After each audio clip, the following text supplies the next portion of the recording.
bali, ibibake natin siya. Hello mga ka-viewers! Welcome back po sa aming channel. Ayan. Morning mga ka-viewers. Nasa labas na naman tayo. Nagatid lang kami sa school. So ayan po, namili lang ako ng konti.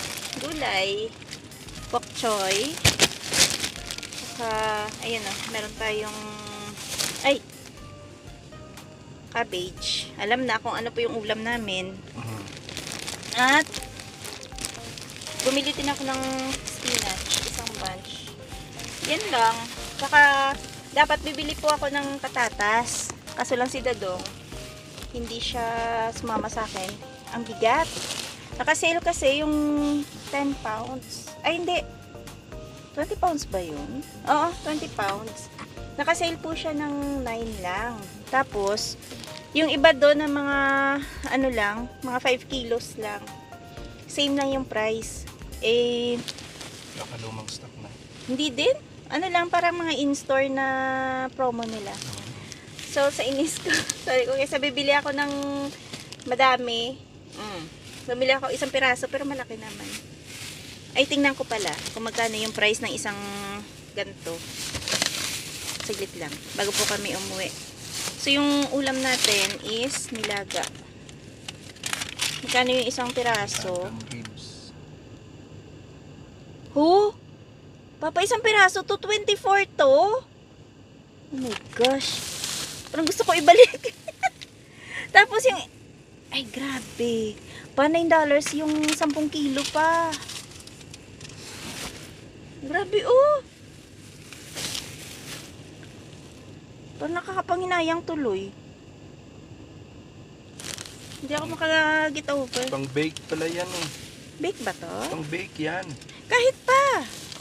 Pang bake yan. Ang mura yung... Oh, wala maliliit doon na tig-iisa eh. Balot lahat eh. Ito lang yung naka-open na pwede mong ano eh. Yung pa isa-isa ba? Malay ko ba na may mga ganyang-ganyang klase pa? Kaya mahal siya pang bake. Okay. Hayaan na natin yan. Total pang bake naman daw to. So, ibig sabihin parang syala, ganon. Palipasin na natin yan. Nilalagyan ng cheese. Ay, oo. Nakita ko na nga yun. Yan yan. Kasi sabi ko nga, kaysa bumili ako ng 10 kilo doon. Pero hindi rin ano. Parang nahinayang lang ako kasi, 'di ba? Kung bumili ako ng $10 o $9, ang tagal nang maubos. Hindi naman tayo lagi na. Sa bagay, bihira lang po naman kasi gumagamit ng patatas. So, ayan, uwi muna tayo. Ngayon nag-clear pa rin sila din eh, oh. Hinahakot siguro nila, no?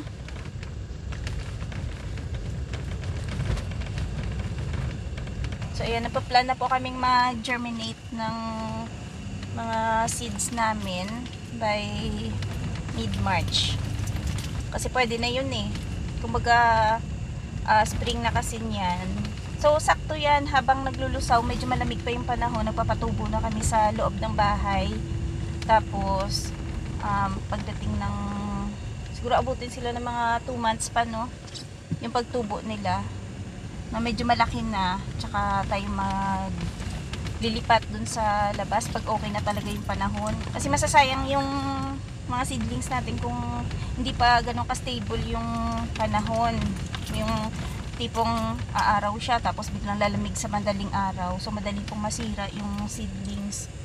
Tapos isang malaking ano din talaga, malaking katipiran once na yun bang magpapatubo ka ng mga seeds. Kasi kung mapapansin nyo, nung nakaraan, bumili kami ng mga seedlings. Mahal din. Ano din medyo malaki din yung magagastos mo pagka yung... Abutin ka rin ng daan eh. Oo, abutin ka ng mga 100. Kasi mahal din yung mga seedlings. Tapos, syempre, kung halimbawa, konti lang din yung mga lupa mo, kailangan mo rin bumili ng mga lupa. At ayun, buti na lang ngayon, medyo nakaipon na kami ng lupa. So, yun na yung gagamitin namin. Tapos, medyo maganda na rin yung area namin dahil naputol na nga yung mga puno. So, ayan, magkakaroon na tayo ng sikat ng araw. Lahat ng area doon na pagtataniman namin. Kasi last time, medyo siya, malilim. So, hindi ganun kaganda yung tubo ng mga plants namin. Kasi napapansin namin, yung dito banda, dyan sa may condo na yan, meron silang area dyan na tinataniman. Tapos, ang ganda ng mga tubo kasi as in wala siyang puno. So, yun, sabi namin ni Dadong, maganda talaga yung mga plants pagka-exposed siya sa araw. At, ano, yun, maganda yung ano niya. May silong pa naman sa konti. Kasi mayroon pa sa konti. Hindi na ganun kalilim. So, ayun. Ay, mga ka-viewers, ayan, malapit na kami sa bahay at maglalaga muna tayo. Thank you so much po sa lahat ng mga nanonood sa mga videos namin, yung mga nagko-comment, magla-like, at ayan, sa mga viewers namin na baguhan lang po sa aming channel, welcome po sa aming channel, tsaka sa mga hindi pa po nakapag-subscribe, pa-subscribe na lang, at thank you so much sa mga viewers.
Dito muna tayo sa coffee table at pwede tayo dito mag foot massage kasi meron kami dito.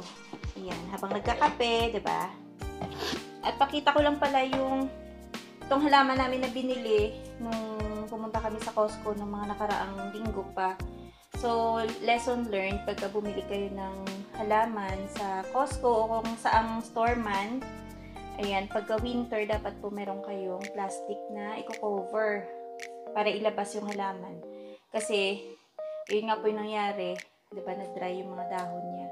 So, yung ginawa ni Dadong, tinanggal na lang niya yung na-dry na leaves. Tapos, ayan, ang maiiwan, ito na lang mga bagong tubo. Pero, makaka-recover din naman yan kasi, ayan po yung puno niya, hindi naman po siya namatay. Yung leaves lang niya na-dry. Shoutout po kay Jologs Vlog Canada ng Saskatoon. Ayan. Kay Ruby Pelayo. Shoutout din po kay Ka-Cubes. Ayan. Sabi niya, lesson learned na rin ako sa pagbili ng bagong sasakyan. Mas masarap talaga pag wala nang binabayaran gaya ng sasakyan ko matatapos ko na rin bayaran. Run to the ground na after neto basta maintain lang by following maintenance schedule. Ayan. Tama po yan na masarap sa pakiramdam yung wala ka nang iniintinding babayaran monthly. Kasi, yung pong pagkuha ng sasakyan dito, sobrang laki ng ikakaltas niya dun sa isang buwan mong sahod. So, ayan, kagaya din namin. Natutuwa na rin kami na saglit na lang talaga ay fully paid na rin namin yung sasakyan kasi biruin mo sa ilang taon mong pagtitiis na ayun, kailangan mo talaga kasing bayaran at ano yun Yung pagbayad po kasi dito ng sasakyan ay automatic siyang makakaltas sa sahod mo. Either by weekly or hindi ko alam yung iba kung merong isahang bayad lang. So, ayan, kung bago ka pa lang dito, baka bigla ka nang magulat na baka nag-expect ka na ganito yung laman ng bank account mo, and then nung nakaltas na yung para sa sasakyan ay magkano na lang yung natira. So, automatic po na kinakaltas po yan. So, ayan, wala kang kawala dito pagka may car loan ka. Shoutout din po kay LV Soriano. Ayan, maraming salamat po sa panonood sa mga videos po namin. Tsaka, kanino pa ba? Kay Danny Nicart. Ayan. Thank you so much po sa pag-comment. Tsaka kay BMA Cavanza. Kaya po sa mga nagsasabi na yung mga nasa Canada or yung mga nasa abroad ay mayayaman. Ayan, totoo po yun. Mayayaman yung nandito sa Canada. Mayayaman po sa utang. Ay, alam ko po, hindi lahat. Ayan. Hindi lahat sa mga kababayan natin ay madaming utang. Baka yung iba ay nakakabili ng sasakyan na cash, bahay na cash, or halimbawa mga fully paid na. Pero, mostly po ay yun, yung sasakyan, car loan po yun. Siyempre yung bahay, mortgage, so utang yun. Mga phones, ayan, utang din yan. Ito sa amin, ilang taon na ba yung phone ko? Mga 3 taon na to. Tapos, ayun, yung kinuha namin last year, ayun yung ginagamit ko sa pagbablog. Tas, ayun, ano pa ba yung mga utang dito? Parang yun lang naman, no? Bahay, sasakyan, mga phones, at syempre yung mga, gamit ka palagi ng credit card. So, ayun, yun yung mga utang ng mga taga-Canada. Alam ko, hindi lang naman nasa Canada, pati din naman sa mga ibang bansa na parang ganun din yung lifestyle. Pero, ayun, madalas kasi sa mga kababayan natin, once na alam nilang nasa Canada ka, or basta nasa abroad ka, yung tingin talaga nila is mayaman ka na. Kasi unang-una, yung bahay po dito, hindi yung kagaya sa Middle East or sa ibang bansa na sagot ng employer yung bahay, may pa-transpo pa, yung iba, libre pagkain. Pero dito po sa Canada, hindi po ganun.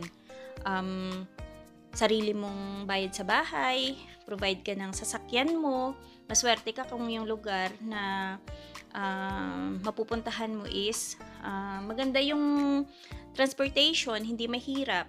Pero kagaya dito sa amin, sa Regina, dito sa Saskatchewan, para sa amin, yung pong sasakyan is napaka-importante.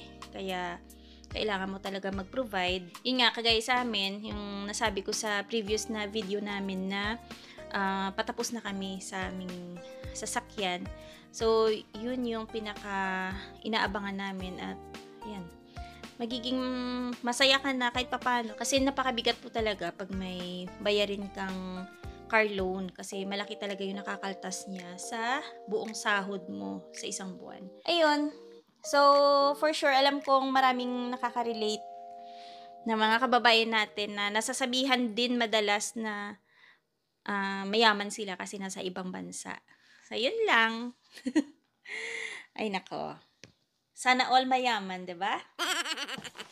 So, yan po. For the first time, gagamitin po natin yung hand mixer na binigay sa akin ni subscriber.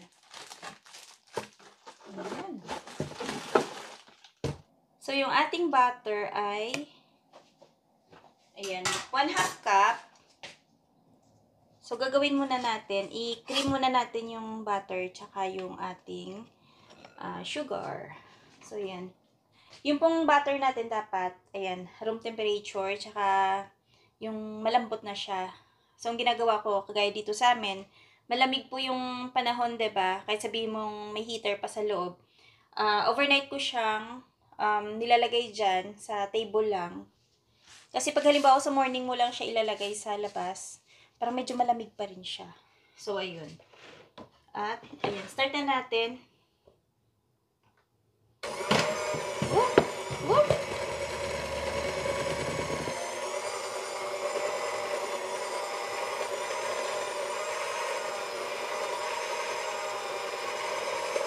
ayan. Maganda tong hand mixer na to kasi rubber yung dulo niya.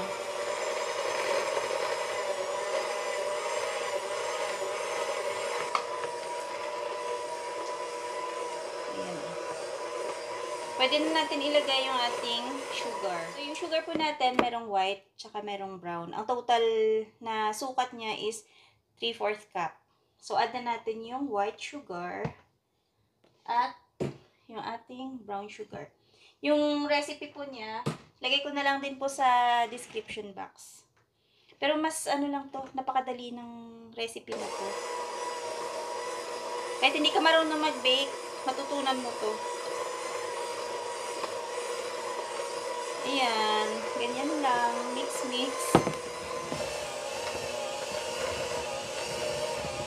Ang ganda ng KitchenAid na hand mixer. Mapapagawa tayo lagi nito ng cookies, Beng. Bukas pag nakabili ako ng cashew nuts, yun naman yung gagawin ko. Ganda. So, pwede na po ito. Ayan. So, i-add na po natin yung ating egg. Careful lang na hindi masama yung balat. Kasi syempre, sino bang gustong kumain ng balat ng itlog sa cookies, diba? At, dali lang. Mix lang natin ng ganyan bago natin buksan kasi baka mamaya magtalsikan yung itlog. Careful lang.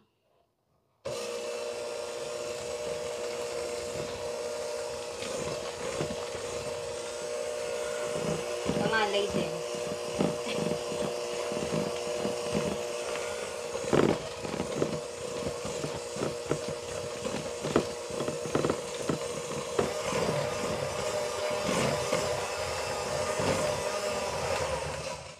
Ayan. Add na natin yung ating 1 teaspoon na vanilla. So, ayan. Tansyado ko na yung dami ng 1 teaspoon. At, ayan, mix lang natin ulit. Dali lang, kasi liquid siya eh.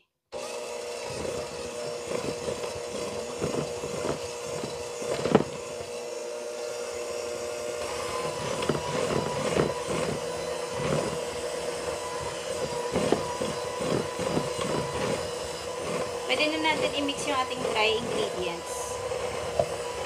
Ayan. Okay. So, lagay po tayo ng 1/2 teaspoon na baking soda. Ayan. Tapos, yung baking powder is 1/4 teaspoon.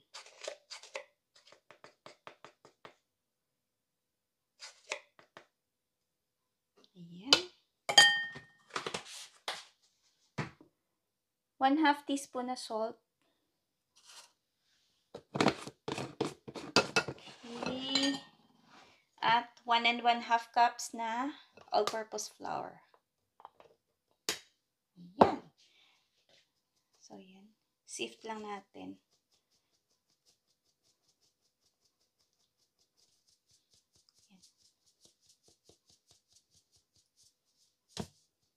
Ayan. At i-mix lang po natin ulit. Ayan lang.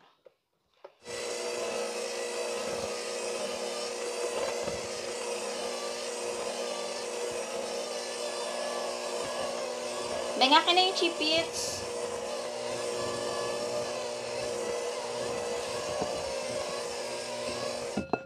Ayan. So, linisin lang po natin itong side na to para lahat ng flour ay mag-combine na dito sa ating mixture. Ayan. Ayan, check natin kung lahat ba ay nandito na. Nandito na lahat ng mga ingredients.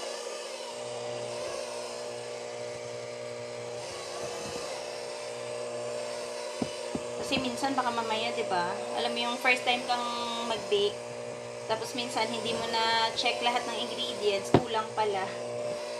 So sayang naman yung effort. Instead na ma-perfect mo yung binibake mo, kulang pala yung lasa. So, ayan. I think okay na to. So, ayan po. Depende po sa inyo kung gusto niyo pang dagdagan yung chocolate chips. Kasi dito sa recipe, nakalagay na 3/4 cup. So, ayan. I think okay na itong kay Denise. So, hindi ko lang po uubusin kasi mamaya, pagka yung bago ko siya i-bake, lagyan ko yung top para maging maganda tingnan. Kasi di ba pag lumubog na siya, so parang mababaon na siya dun sa dough mismo. Maganda kasi pag nasa taas siya. So, mix ko lang konti and then, yan, pwede na to. Konting halo lang. Okay. Done na tayo. Gamitan lang natin ng spatula or eto, ano to pang scrape ng dough. So, rubber siya, kaya hindi siya masyado nagdidikit. So, ito pong dough ay ilalagay ko dito sa plastic. Ano to sandaw bag. Hindi ito yung kagaya na ito yung sa store. Pero ito, binibili namin to sa sa wholesale club. May isang rolyo po doon na yung price ata para mga $6 ba? So, madami yun. So, bumili kami nito. Kasi yung iba, sinasabi na para makalibre ka daw kumuha ka na lang daw dun sa store. Hindi Naano ko lang yan. Yung iba kasi may nakita akong reels na para daw makatipid. Ayun. Alam mo yung ginagano nila, nirorolyo nila, tapos nilalagay nila dun sa bag. So, yung natatawa lang ako dun, pero ewan ko. Baka yung iba, baka trip lang ba, tapos pang reels. So, nakita ko na ganun yung ginagawa. So, yun, nililinaw ko lang itong sa amin. Binibili namin dun sa wholesale club. Meron dun, isang rolyo. So, yun, nilagyan ko lang po ng konting oil para hindi lang po siya dumikit. Or kung gusto nyong butter, pwede din ilagay. At, ayan.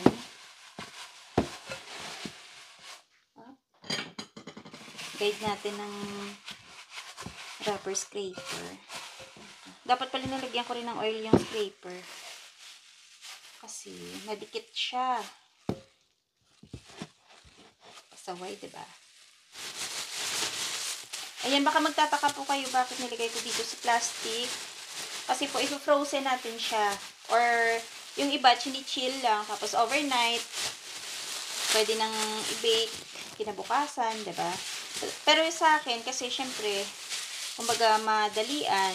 So, i-freeze ko siya ng siguro at least 30 minutes. Pwede naman po siya na i-bake mo agad-agad. Kaso lang, yun nga, nagiging flat yung cookies. Tapos, basta, parang hindi ko gusto yung ganun. Pero kung ganun yung type nyo, pwede naman i-bake agad. So, ako kasi gusto ko yung parang, alam mo yung pabilog yung cookies na parang malaman siya tingnan. So, kaya ginaganto ko. Tapos, i-freezer ko siya muna ng siguro mga 30 to 40 minutes or up to 1 hour. Pwede na yun. Tsaka ko siya, ayan, hati-hatiin ko mamaya. Tapos, ilagay ko na sa ating baking pan. So, ayun. See you after 40 minutes. So, freezer muna to. Okay? Ayan. Habang waiting tayo sa ating dough na lumamig. Naglilinis lang po ako dito saglit. So, ayan po. Baka magtataka kayo bakit nagre-renta lang kami dito. Bakit ako maglilinis dito sa taas. Syempre, pagka wala po yung may-ari dito ng bahay, madalas dito kami ni Denise. Dito kami, lalo na ngayon, di ba maganda yung panahon. So, dito kami nagtatambay kasi yung gumamit pa kami ng ilaw dun sa baba. At, ayun. Lalo pagka wala sila, yun, dito kami. Syempre, kailangan natin maglinis. Salitan lang din naman, minsan. Yung may-ari din ng bahay naglilinis. Syempre, kami, pagka, maglilinis din. So, ayun. Kahit nandito nga yung may-ari ng bahay mas nahiya pa yung tumambay dito kasi sa amin ni Denise.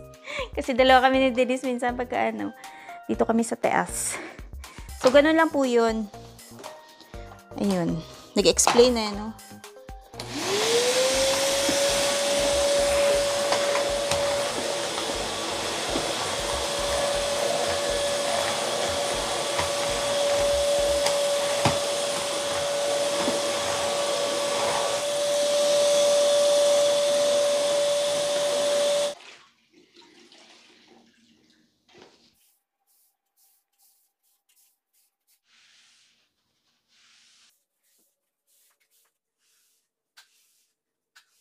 Yan, good job, Beng Beng.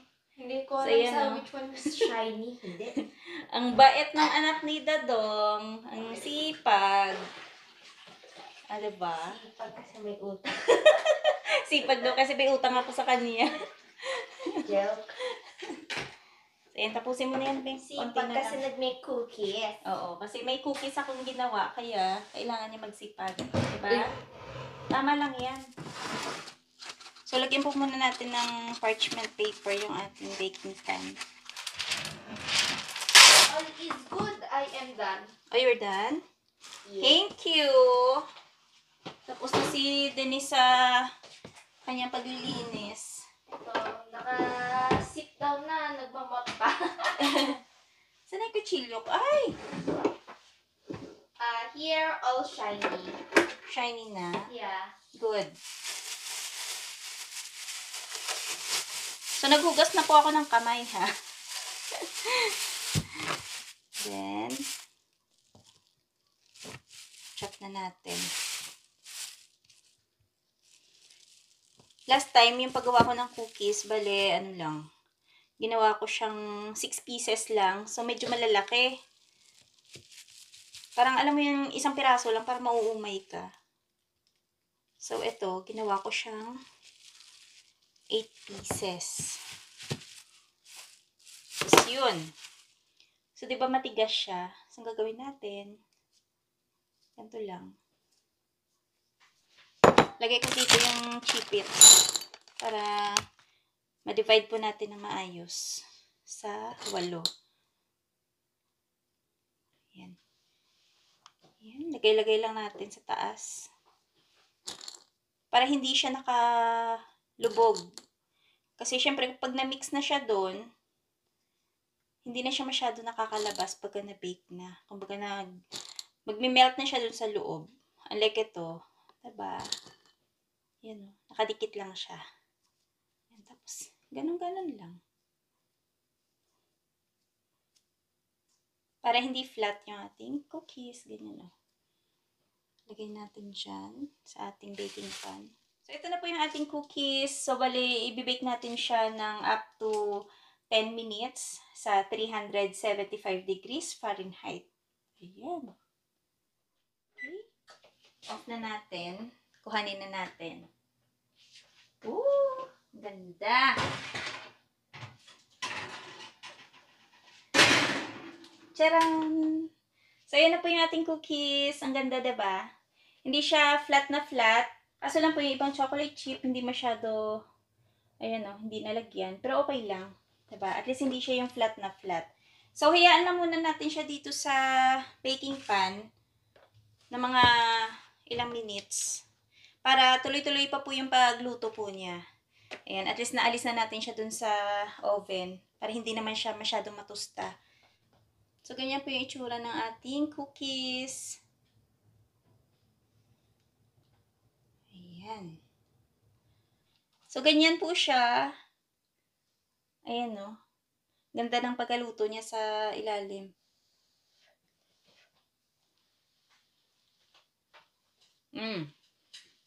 Sarap. Natikman mo?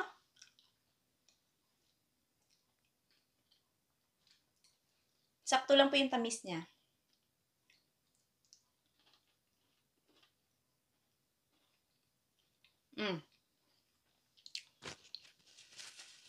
Tama na.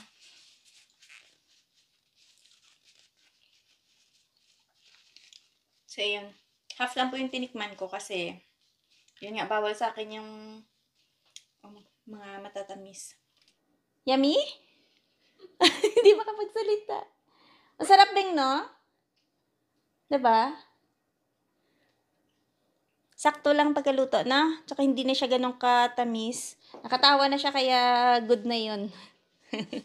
So, yung mga ka-viewers, hanggang dito na lang muna yung aming video for today. Maraming salamat sa palaging panonood. Sa mga hindi pa po nakapag-subscribe, pa-subscribe na lang po sa aming channel at pa-like po itong video. Tas yung list po ng mga ingredients, lagay ko na lang po dito sa description box para kung halimbawa gusto nyong gayahin itong recipe na to. Ayun, puntahan nyo na lang po yung description box. Tapos, for sure, yung mga anak po nyo ay syempre, magiging happy kasi kayo mismo yung gumawa ng cookies. At ideal po to pang baon, pang merienda, at pwede din siyang panghanda sa mga birthdays. Diba, no, Beng, no? Para hindi ka nabibili, diba? Mas makamura ka pa. Sa mga hindi pa po nakapag-subscribe, pa-subscribe na lang sa aming channel at pa-like po itong video. Thanks for watching! Bye-bye!